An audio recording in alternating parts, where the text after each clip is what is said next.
ukwati wa chibwenzi chako chakale. Downtown tonight, I saw an old friend, someone who Osamaphweketsa kumapitako utasamba, kaya zovala kubwereka fefefe utazifayira, ndrama zosupira olongongole ukatenga zikhale phwamwamwa, angadzaone ngati anasiyana ndi kape, adzimva mbebe zizimukhudza. Kumayitanitsa atu nthawi yawekha yosupira, oyendetsa mwambo kumuziratu ndine bee opuma pa Chingerezi retired bee. Akati nthawi ya bee opuma iwe madansi mbwe. Ako anyamata aganyo akuyimba mumatinena kuti sitibwera lero tabwera mumva mbebe.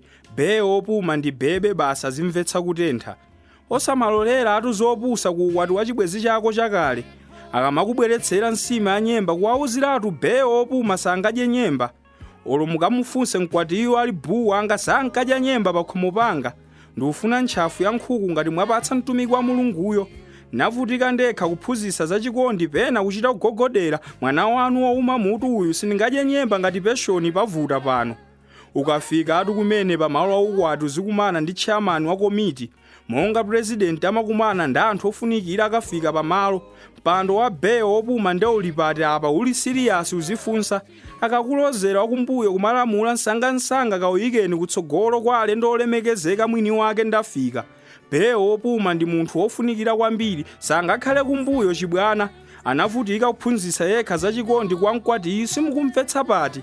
Musamunyoze lero poti anakusulirani mwana. Akhale pabwino kuti ndi foni yake yodula kwambiri azijambula zithunzi za bee wake wakaleyu kumawauza chairman a komiti. Ukwati ukafika pa chinde kumakodola ankhoso a bee wako wakale.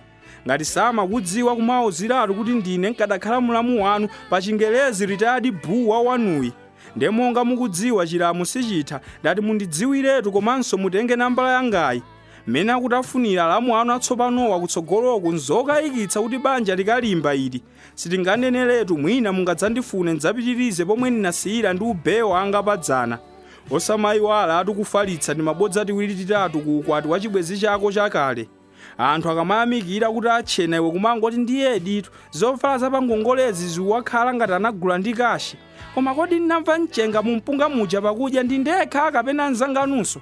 Ukakhalakhala umveke koma ankadziwa ndani kuti madansi ndi nkamphunzitsa usiku tikapita auti aja angadzawavine bwino chonchi pa ukwati wake. Munthu okwatirako achikondi asamayende mofewa. Ndithu ngakhale pa ukwati wake azidziwa chipani chotsutsa akadalipo. Kumapetopeto kumagwiritsa ntchito mwayi wosupa pawekhawekha umabwerabwera uja mokwanira. Akati ali ndi ndalama mwakuti azasupe nkuhagana ndi mkwati nsangansanga udzinyamuka. Pomuhaga wachikondi wa bee wako wakaleyo kumamutsina pa nsana kuti ndi sangabweze kapena kulira chifukwa pamakhala pagulu. Ukamamaliza umuhagako kumuudziratu sinathane nawe. Akangoyitananso kuti tidzafupe muchigulu ndzakusinaso sungatenge bee wanga ulere umva mbebe. Ndithu ma retirement benefits anga olo muli mubanja ndidzatenga ukhaula iwe ndine sitinathane tikokana ku ukwati wa chibwenzi chako chakale.